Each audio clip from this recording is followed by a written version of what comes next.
Hello, hello, and welcome to the Tip of the Ice-Burgh podcast, brought to you as always by InsideThePenguins.com. I'm your host, Nick Berlansky, joined as always by Nick Horwat, and we are halfway through the month of August. I should probably stop saying how slow the month of August is, because it's probably perpetuating to everybody that breaks news that we don't need to break news this month. But the Pittsburgh Penguins, of course, nothing new really happening over the past week, over the past 15 days, let's say.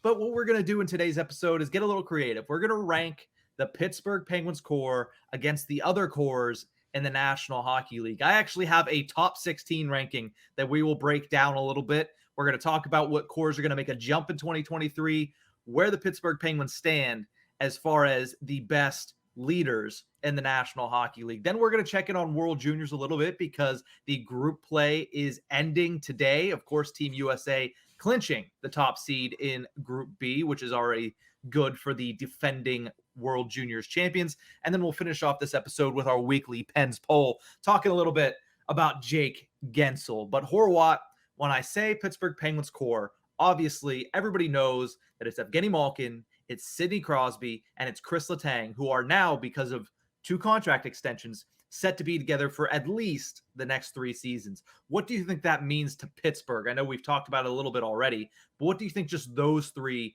staying for another 3 seasons means to Pittsburgh? It's a historic value to it. I think whenever you get down to it, it's like I had always mentioned, I was completely ready for doomsday where we were going to be playing the next season without Letang and Malkin. I was just prepared for it because they're aging, their skill is, except for Letang's case, really. Malkin's skill is deteriorating a little bit.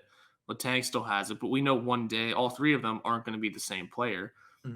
It is at this point of each of their games where it is no longer about keeping them around for the skill. I mean, it still is. All 3 of them are still very good players, but we signed them all to the point where we know this is it for them. We know in Malkin's case, it's going to be his last contract, so his skill is going to draw back somewhere. Letang, we assume that'll be it for him. His skill is going to draw back somewhere. It isn't about signing them forever and ever because they're still young, great, phenomenal players. It is legacy contracts. It is you are officially spending your career with one team. So I think that was the big premise of it.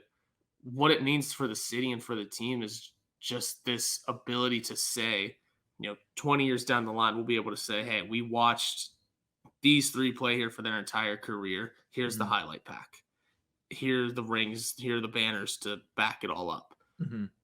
It is, in a way, a legacy deal to just cement their status in Pittsburgh as lifers and as guys that, like I said, we can look back on and just be in awe of what they did for us.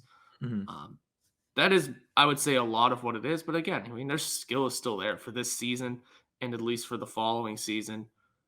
They're still there to help the Penguins win, and those will at least be beneficial to start.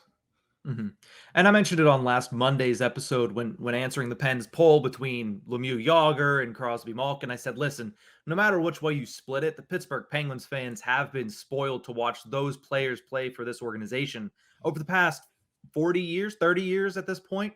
So to get at least 3 more years, knowing you're going to get those 3 players, and then, of course, Crosby is expected to play a couple more seasons, which would extend that out.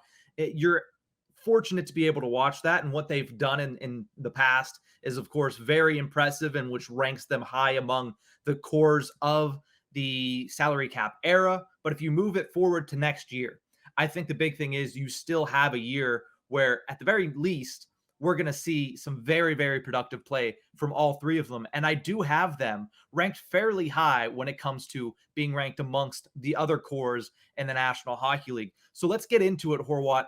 Let me ask you this to start. Would you rank the Pittsburgh Penguins core of Crosby, Malkin, Letang as a top 10 core in the National Hockey League? Yeah, I still would. Absolutely. Mostly because, I mean, off the top of the head, you can't think of too many. There are the big ones out there, but as of right now, you can only think of the big ones, and maybe it's because we're local. It's the first one I think of. Maybe it's because it's a historic one, because it's been around for so long. It is almost always the first one I think of. In terms of its skill, I would say it is still up there in the top 10. Because, like I said, right away you don't think of any. I'm assuming you'll have ones to list off to me. Oh yeah. But off the top, I can think of Colorado's, and even Mhm. that one is. Even that one is. Who do we throw in as like a 3 or a 4? Is it Landeskog or is it Ranson? We haven't heard Ranton's name too much in the last couple seasons, it seems. Mhm. I would say it's better than Boston's, just because Boston's is carried so much by uncertainty. I mean, Mhm. do they really want Pasternak around, or what exactly is going on with that city?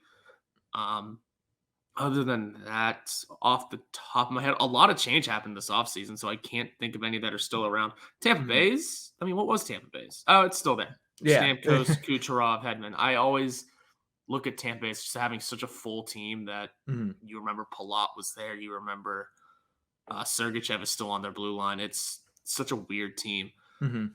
But I still put it in the top 10, yeah, and I would be able to place it better if I could think of more right now. Well, you can place it right after Yeah. I give you my top 10 because I'm sure that you'll have a lot of the same people in the top 10. I don't rank the Pittsburgh Penguins core going into next season as top 5.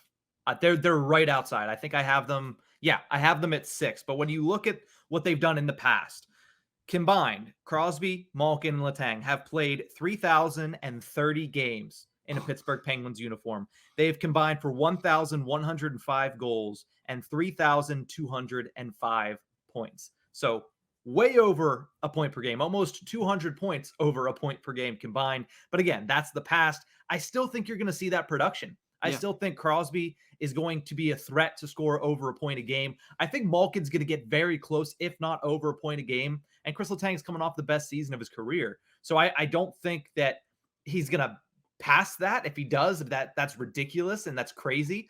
But I think he's still going to be very productive. It's not going to be that big of a drop off because he hasn't suffered any major injuries since that fantastic season. I mean, knock on wood that he doesn't going forward. But I still, when I look at the league, I have the Pittsburgh Penguins at 6. I have the New York Rangers right above them at 5 with Artemi Panarin, Mika Zibanejad, and Adam Fox. I think that those guys, a little bit younger and a lot of skill in that top 3 right there. The Edmonton Oilers, I struggled with a little bit because 2 of the 3 are premier Yeah, players. and who's the third? Darnell Nurse. I mean, it's McDavid, Draisaitl, and Nurse, which it's a good core. Darnell Nurse is a good defenseman. But if you look at the other defensemen on here, I did have 2 forwards and a defenseman. Nurse is probably the one that does not fit in the top 10 when it comes to top 10 defensemen in these top 10 cores. But number 3, I have the Toronto Maple Leafs, Austin Matthews, Mitch Marner, and Morgan Riley. Number 2, I have Colorado, as you mentioned, Nathan McKinnon, Gabe Landeskog, and Cale Makar. And number 1, I have Tampa Bay still because the 3 I chose were Stamkos, Kucherov, and Hedman, which again, to me, is the top core. But then you add in, you also have Braden Point down there. You also have all these other players down there. That is why they've been to 3 straight Stanley Cup finals.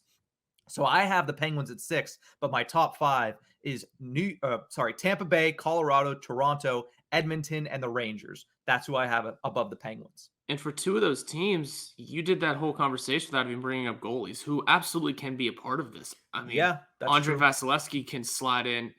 All of a sudden, you're making it 4 core players, Mhm. maybe even 5. You slide Vasilevsky in there for the Tampa Bay one. That makes them even stronger. You pick up Igor Shesterkin. As much as we may not like him here, he slips into the New York Rangers one. And you mentioned the Rangers without even mentioning Kreider, who I thought would just Mhm. be there because he should have been the captain. Mhm. It's you don't I Whenever we say these core 3 guys, I feel like you kind of hamper yourself, especially with some of these teams, by sticking them to 3. As a matter of Mhm. fact, I think you may have handicapped yourself a little bit with the Edmonton one as well. I agree. I'm with you on the list. I don't think you should just held to the number, because I think you could just say McDavid and Draisaitl as the 2, even in their spot. Don't even add Nurse. Just go with those 2, and just whoever's on their line today Yeah. is perfectly fine as their core 3. Because, I mean, who's in net for them? We don't know. That defense, I mean, we've had to pick Darnell Nurse as this defenseman. Yeah. And then you go up to Toronto. I mean, you look at that team and while it struggles mightily in the playoffs, we know that it is Matthews, Marner. I mean, you mentioned Tavares and Nylander before you even get to Morgan Riley. So they have Mhm. 5. I mean, now their Mhm. goaltending's abysmal, Mhm. but they have 5 guys you could say are part of their core. Mhm. And if you look at the Penguins, we can extend our core if we really wanted to Mhm. include Jake Guentzel. Brian Rust is there. I think that was a little trickier. I think But Tristan Jarry gets put into that as well. yes, now he does for sure. I Mhm. think everything you do with these core, with looking at these cores, is you have to also look back at what they did with the team. I Mhm. mean, I guess you would put in Rust before you would Guentzel in ours. No, He's I think I'd put in Guentzel. I think he's a little bit more of a top tier talent than Brian Rust is. Yeah, but I'm saying if you go back to what they did, Rust was on 2 cup teams, Guentzel was only on 1. Mhm. There's one little leg up that we don't ever think about. I mean, yeah. Then beyond those teams, who do we have here? Yeah, no, when I look at that, I like what you said. If you mention goaltenders, Tampa Bay is still number one because hmm Vasilevsky adding to a number one core is still a number one core. If anything, it creates a gap between them and number two. And then the Rangers, I would probably bump up from 5 to 4 over Edmonton because they have Igor Shesterkin.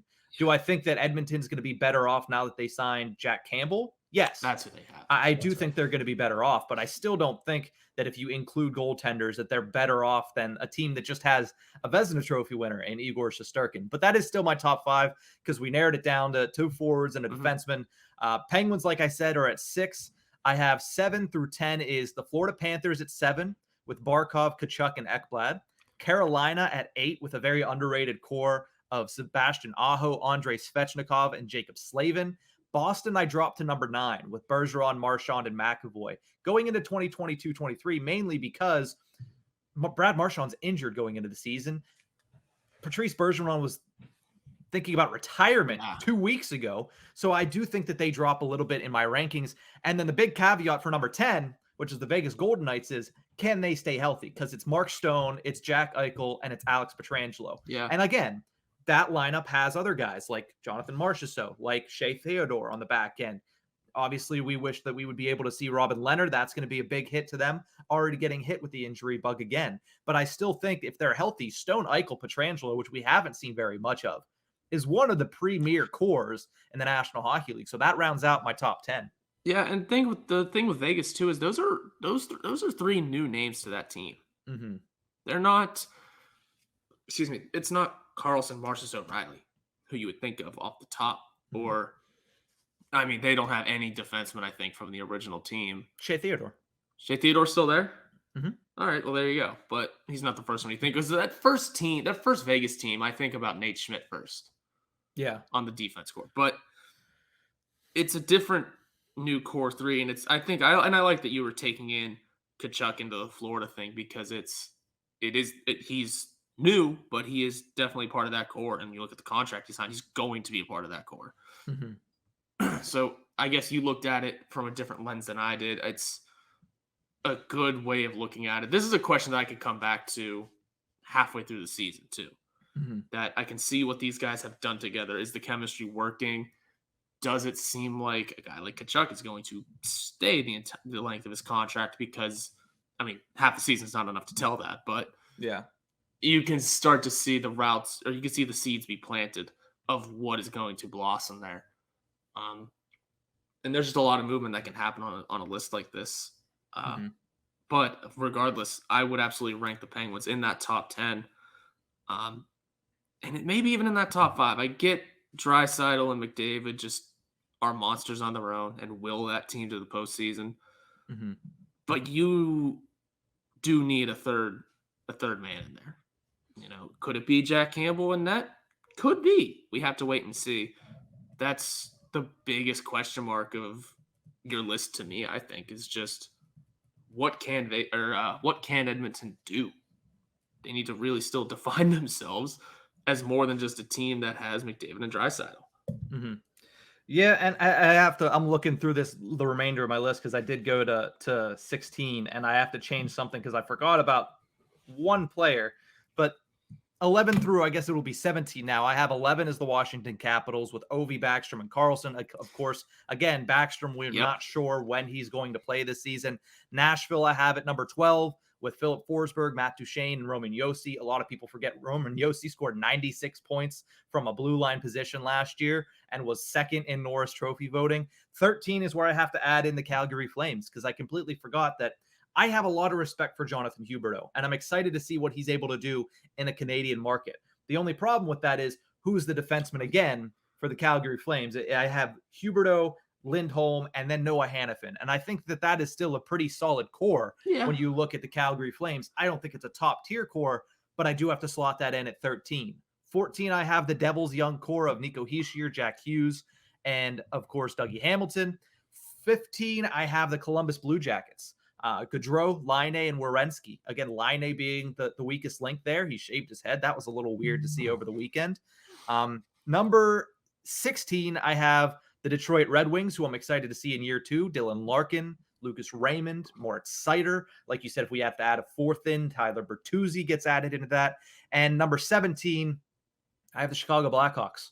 How the mighty have fallen. This is, if we did this 10 years ago, the Blackhawks are a top 5 core. They were a top 5 core for the majority of the 2010s of Taves, Kane, and now it's Seth Jones instead of being Duncan Keith, who it was before. So that obviously makes it take a hit. And the fact that Jonathan Taves is nowhere near the player that he used to be also takes a hit. But it's still a very solid core for a team that's going to finish in the bottom third of the league this year. So I have the Chicago Blackhawks at 17 as well. So when you think about all of these cores, I want to move over to the next thing and ask, which core do you think is primed to make a jump in 2022-23 from this list? You said from this list. I was going to say it might even be one that's not on this list, because you listed 17 teams, and what's really fun about this league is you didn't mention the Dallas Stars, who have Tyler Seguin, Jamie Benn, and Heiskanen. He's the one that stayed. Yep. That's decent. Hell, I'd put that on the list over Chicago and maybe even a couple other teams. You go out to LA, they have a young core that's got a lot to prove in the future here. They just need to figure out goaltending and defense. I mean, Jonathan Quick had a revitalized season, but how much longer can it honestly last? Yeah. Or I'm trying to think of other teams. Philadelphia's got a young core. We don't like Philadelphia, but they have something brewing there. The one game that we watched, that the last time the Penguins played the Flyers, it looked like no one wanted to play except for 3 guys. That could be their core in the future. So things are interesting. What's really fun is that this league, every team across this league has 3 main guys. Really, they do. It's just a matter of them taking advantage of their opportunities and growing up a list like this. So if I had to say who's going to take the biggest jump to become a better team, I bet it's someone like Calgary. New, they have a ton to prove. I mean, they've just been fraught with issues with a new arena, issues with management and keeping their stars around. I mean, last season, Gaudreau, Monahan, and I mean, I can't think of a name now for defense. You're right. I can't. Hannafin's, nah. Is Shillington a defenseman? Yeah, Oscar Shillington is a defenseman, but for them, it was probably Gaudreau, either Tkachuk or Lindholm. That was the best line in hockey. And then Hannafin. Forgot about Tkachuk. Yeah. I mean, that's why I don't like sticking positions on there, because I would have gone, Gaudreau, Tkachuk, Monahan, just because those are the 3 big names that have been there. So I think that's a team that can make a jump with Huberdeau, because he's going to have a little more attention on him. He's a great player. He's now going to have the Canadian media's attention of just being above the border. And then does everything work out correctly for them? Can the goaltender, Markstrom, re-find his game that he found in the regular season and carry that into a postseason for once? And can the defense grow?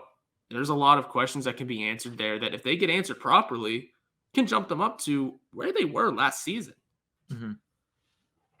Yeah, when I look at that question, I do like the answer of Calgary. I think that they're a team that, after you saw what happened with Gaudreau and you saw that Tkachuk was getting traded, you thought, okay, we can mark Calgary as being a team that's going to drop this year. And yes, they're probably not going to win the Pacific Division, but I wouldn't rule them out of being a playoff team. I wouldn't rule them out of the Pacific Division, because stranger things have happened in that division specifically.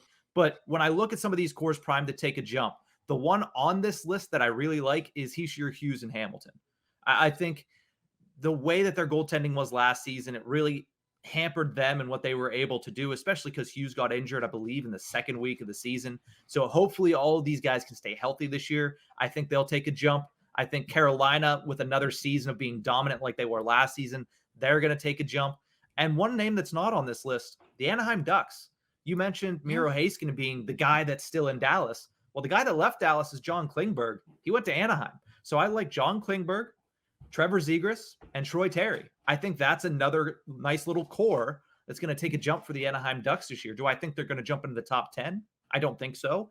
But do I think that they're going to have a better season and probably get into the top 15 when we do this list again next year? I could definitely see that, because there's other teams on the other way on the way down. I mean, we talked about Washington. They've dropped out of the top 10 for me because Backstrom, you don't know what he's doing. And I also think Carlson's most productive years are past him. And Alex Ovechkin is chasing the goals record, and that is what it is. But again, one player can only, especially one aging player, can only prop up a core is so much. And I think Ovi, for as great as he is, I do have them at number 11. So I think they might drop. Boston, if Bergeron retires, if Pasternak's gone, they might drop. Who knows what's going on in Vegas? Who knows what's going on in Detroit? Who knows what's going on in Florida? A lot of things could happen. Mm-hmm. So I think that a team like Anaheim could sneak up and in there. But when I ask you who is perennially going to be on this list, to me, Toronto comes to mind because they're all locked up and they all seem bought in up there. Colorado comes to mind because Landeskog was just extended last offseason. Makar is going to be kept at all cost. It exists. Yeah. And Nathan McKinnon, I don't think is going anywhere either. And I think Tampa Bay is just always perennially keeping their star players. So I think those are the teams to me that are perennially going to be up there. Are there any that I missed that you can think of that you would say are going to be perennial top cores in the National Hockey League? So I don't know about perennial, but I thought of a name while you were talking about a team that, give a year or two, could become perennial on this list, and that is the Ottawa Senators. Okay. Because they're going to have Brady Tkachuk for a long time coming. Mm-hmm. Josh Norris signed a big, long deal. I don't know too much about him, but pretty good. Alex DeBrincat. He's got a year left, but let's say he impresses enough. Oh, well, you keep him forever. Mm-hmm. That is a player you keep forever if he wants to stay there. And then Thomas Chabot on the back end. Mm-hmm. Again, $8 million forever. Pretty solid. Figure out the goaltending. That's a team that all of a sudden can be perennial on this list. Again, it is just one of those things as a prediction for next year. Mm-hmm. Yeah, no, I like that. I completely forgot about the DeBrincat trade. Yep. Of course, when I was thinking of Ottawa, I was thinking Claude Giroux with Brady Tkachuk, and again, age and the fact that I think he's still going to be very good for the Senators, but DeBrincat instead of Giroux just makes that go a lot higher. Honestly, I'd probably put them right down there with Chicago, if not maybe even ahead of Chicago, right next to Detroit. Of course, both teams very young, both teams looking to expand on pretty promising seasons last year. So I like it. But at the end of the day, I have the Penguins at number 6. Mm-hmm. We've talked about this a lot. Where would you put the Pittsburgh Penguins? Do you think they're top 5?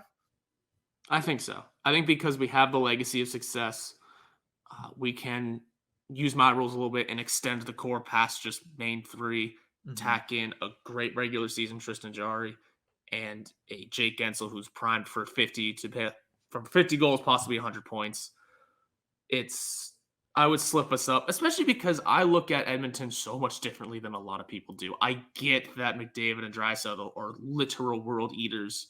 Zach Hyman's up there. He's good. But they don't have much anywhere else in that lineup. Greg McKegg might play with Connor McDavid. Come on. I think it'd be hysterically fun, but you get what I'm saying. They don't have much beyond those two. And Jack Campbell and Net, hey, we just have to see what he can do. I'm not slipping them out of the top 5, or out of the top 10, but probably out of the top 5.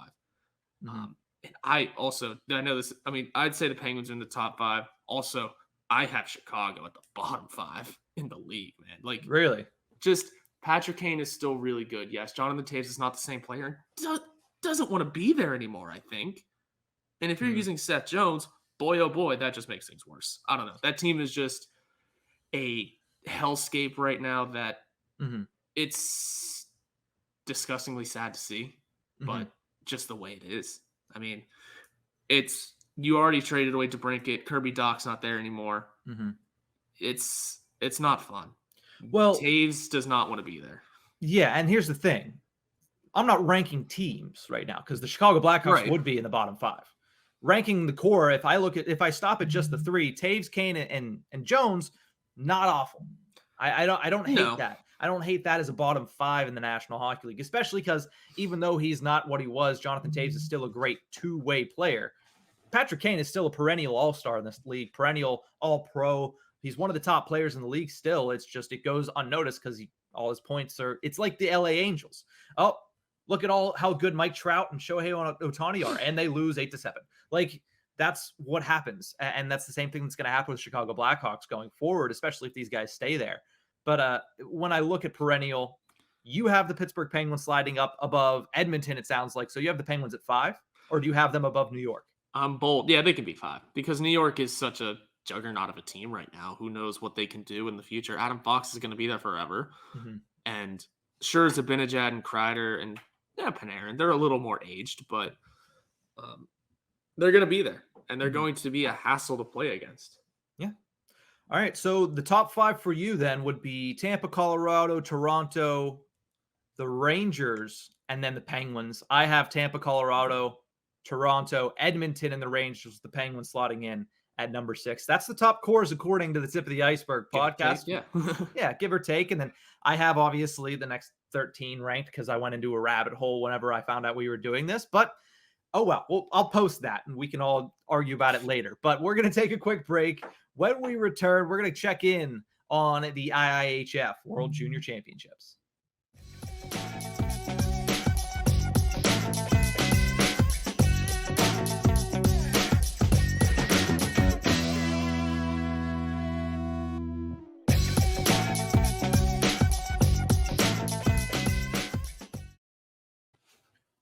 Welcome back to the Tip of the Ice-Burgh podcast, brought to you as always by InsideThePenguins.com. We were talking a lot about cores across the NHL and some young players that in the future could become core players of these NHL teams are dueling it out in Edmonton, Alberta, Canada at the 2022 IIHF World Junior Championships, which are in their final day of pool play today on Monday, August 15th. They'll be heading to the quarterfinals a little bit later this week. When you look at that tournament, the leading scorer is Mason McTavish. And this guy is an overager who's going to go straight from World Juniors into Anaheim Ducks camp. He's expected to make the roster out of camp, and he's having a great World Juniors. 6 goals, 4 assists, and 10 points for Team Canada. He is the captain of Team Canada.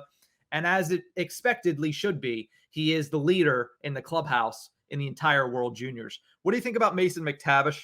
Obviously, this year he's going to play a lot with Anaheim. He's going to join that young core that we just discussed with Trevor Zegras, with a guy like Troy Terry, with Jamie Drysdale, with John Klingberg. What do you think of him, and do you think that he's going to have a big season in the NHL this year? I think all of Anaheim might have a big season. Those names you just listed off all they're young. They have growing power. They have a bunch to prove, especially in a team, on a California team. Immediately, no matter what, it seems all 3 of them always have so much to prove just because A, they're a California team. B, they all have successful pedigrees. You know, San Jose was not a cup champion, but perennially in the playoffs, always had some of the best players.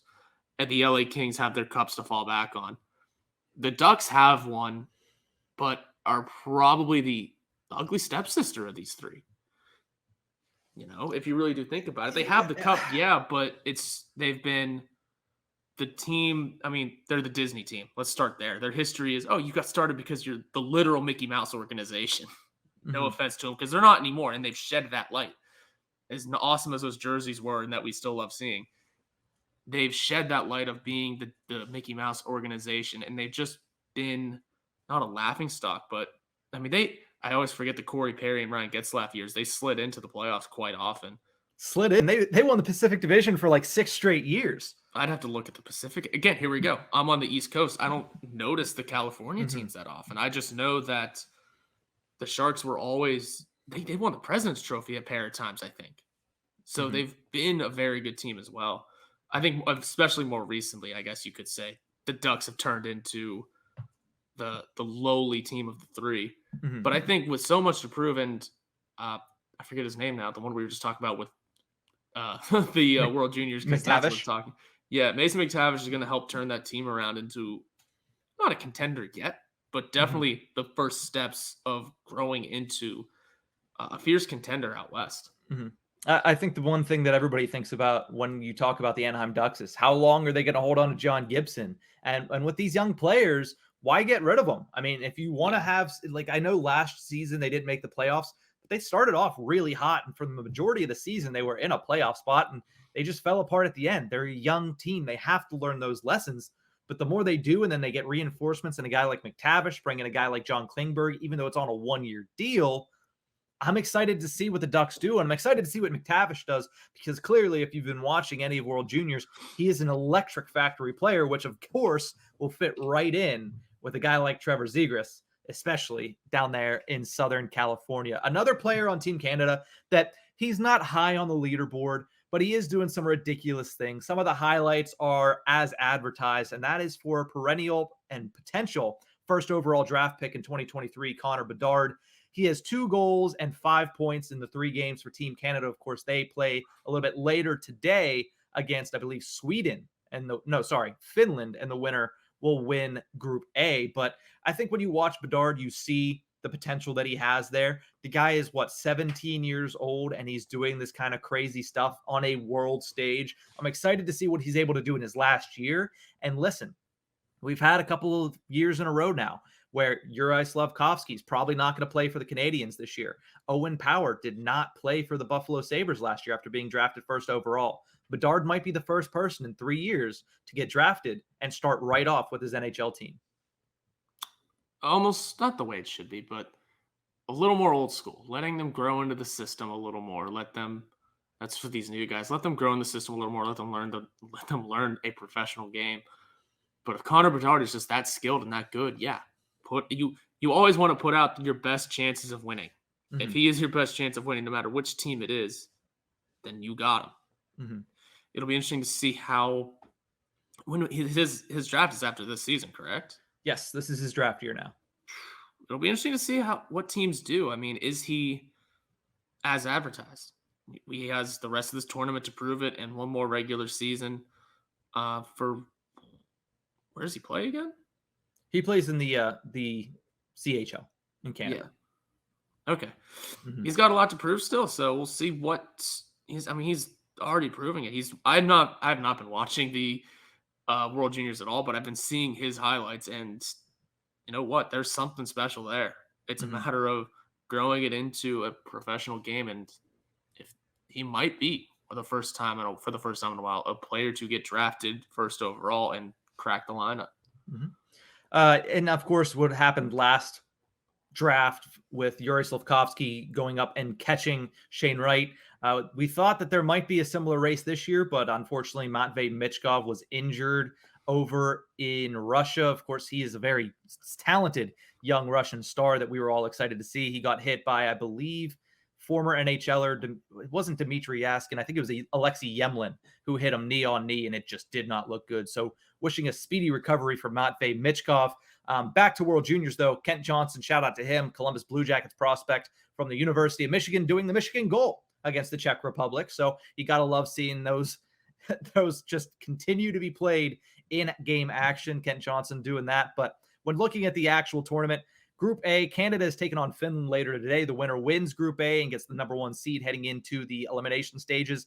Latvia advanced to the quarterfinals over the Czech Republic and Slovakia. Coming into the tournament, Latvia, as we mentioned last week on Monday, had the lowest odds to win entering the tournament. They get the whole way past the group stage for the first time in a long time. And Pittsburgh Penguins prospect Ravis Ansons, the only Penguins representative at the World Juniors, has yet to play a single game. He's been a healthy scratch for Team Latvia, but good for them advancing in Group A. Looking at Group B, the defending champion Team USA has clinched the top seed in Group B with a 3-2 win yesterday over Sweden. Sweden will take on Germany today to figure out who gets the second seed, but both of them will advance to the quarterfinals. Yeah, Team USA has been a ton of fun. Again, like I said, I haven't been watching, but I've been seeing those Team USA highlights because that's a good team. Logan Cooley is going to be a very good player in the NHL when he finally gets there. I hope everyone's ready for that.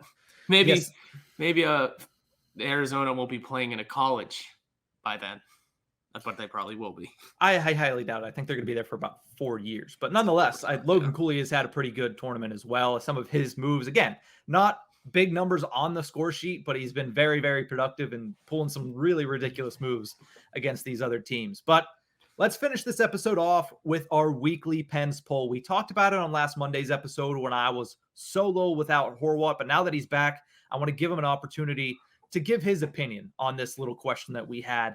Will Jake Guentzel score 100 points in a season at some point in his career? When we asked it on Twitter, 75% of voters said that he was going to get one. Only 25% said he's not going to reach that 100-point plateau at some point in his career. What say you, Horwat? I think he does. The 100-point seasons seemed kind of rare in recent years, especially in Pittsburgh. I mean, Sidney Crosby, Malkin, we used to just watch do it like it was nothing. Mm-hmm. As they've aged, the game has kind of grown younger around them, and it's been harder for those two to do it. And then Crosby snuck one in not too long ago. Mm-hmm. So we know Crosby still has that ability, and it just seems that 100-point seasons in the NHL have become a little more rare, but Connor McDavid's bucking that trend. I think Guentzel can absolutely hit that number. All things kind of have to go right because, again, Pittsburgh isn't, while we are a high-scoring team, we spread the scoring out. And that's always been our game. Giving a little more focus to Jake Guentzel to find new assists, find new goals should help with the trend toward 100. I think it's possible. Everything has to go right. The right people have to stay healthy. And I'm not saying he needs all 82, but I'm saying he can absolutely do it if he plays a vast majority of the games and keeps growing in the right way. He's hitting his prime about this year, next year. Mm-hmm. He's in his later 20s. And now's the perfect time to do it. The goaltending has gotten a lot better, and our division is not easier when it comes to goaltending. In fact, the easiest teams in goaltending, like Philly and possibly Washington, we play 3 times, not 4. Mm-hmm. So, there's that. But I think it's absolutely possible. He'd staple him to Sidney Crosby, and anything's possible. Yeah, I think he could reach 100 points, definitely. But if he's going to, it's going to be in the next year or two. If he doesn't score 100 points this year or next year, he's not going to get there in his career because he's not going to get there unless he has a really premier center with him. And I understand that we've made the argument, and it sounds like I'm walking back on my own argument that Jake Guentzel doesn't need Crosby or Malkin to be productive. He does need them to be that productive. Like that 100 points, there was 8 players last year, which was a very large number that reached the 100-point plateau. And I think I mentioned last week that 4 others were above 95 points, just couldn't get to that century mark.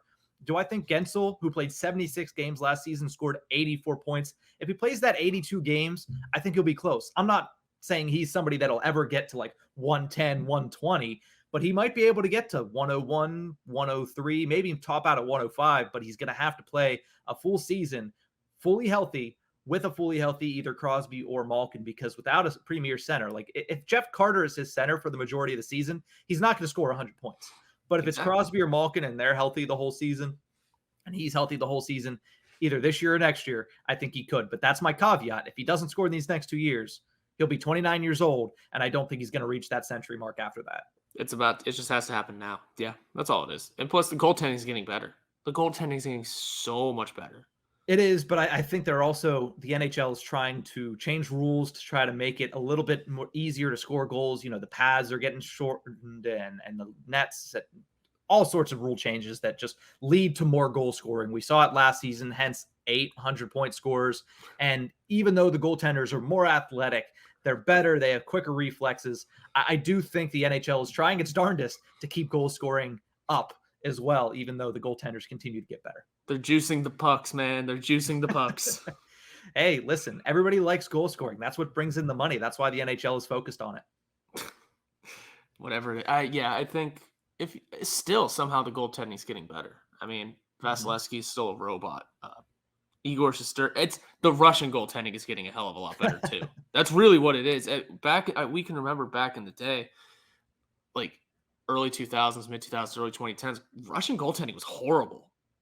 It was, for the most part, it was horrible. It was, dominated by a bunch of Canadian and American kids. We look at, I mean, Dominik Hasek was, not Russian, but was probably the standout in terms of European goaltenders for a long Mhm. time. Or Lundqvist was in there. Sweden always had great goaltenders. Finland always had great goaltenders. It was something about Russia specific that they struggled. I'm trying to think of you'd have to pull some up from back in that era that I'm discussing, but Mhm. I can remember a theory was for a long time is they didn't play baseball. They didn't know how to catch. Yeah, I'm trying to remember if he was Russian or not, but Evgeni Nabokov was a guy that was there. Nikolai Havibulin, I believe, was another Russian goaltender. And then, of course, Sergei Bobrovsky at his prime. At his So, prime. But then we saw the fall off for a little while.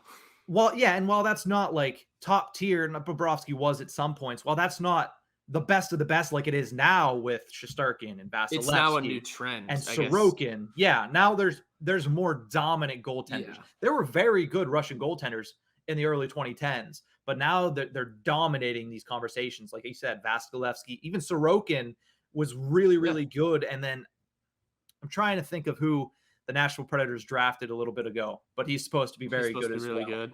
Yeah, So I there's think it always was last been season. yeah, like there's always been one or two good Russian goaltenders, but they were always out dominated by Lundqvist from Sweden.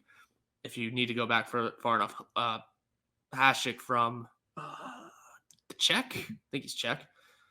I'll double check that for you, but I'm pretty sure They were always out dominated by other European goalies, whereas again, like Bobrovsky was there, yes, but now it is just there's a multitude of them who Vasilevsky, Sorokin if you need to, Shesterkin, guys that can all be up for the Vezina. All three Vezina candidates could be Russian. Mm-hmm. It's a new domination than it is the one or two premier guys. Mm-hmm. And even on a lesser level, even like a guy like Ilya Samsonov is coming to the league and he hasn't been fantastic, but there are times where Ilya Samsonov is near unbeatable. Like he can go on a stretch and he's shown that in his career. Now he's going to be doing it for the Toronto Maple Leafs. I'm pretty sure that's where he ended up. But it's interesting how different things have been. But at the end of this, the core is if Jake Guentzel's going to score 100 points. Mm-hmm. I don't know how we got down that rabbit hole, but that Russian goalie rabbit hole. But if Jake Guentzel's going to score 100 points, it's going to be either this season or next season. Because if he doesn't, that's in my opinion, that's it. Yeah, I agree with you there. It's going to be this season or next, if not maybe one more after.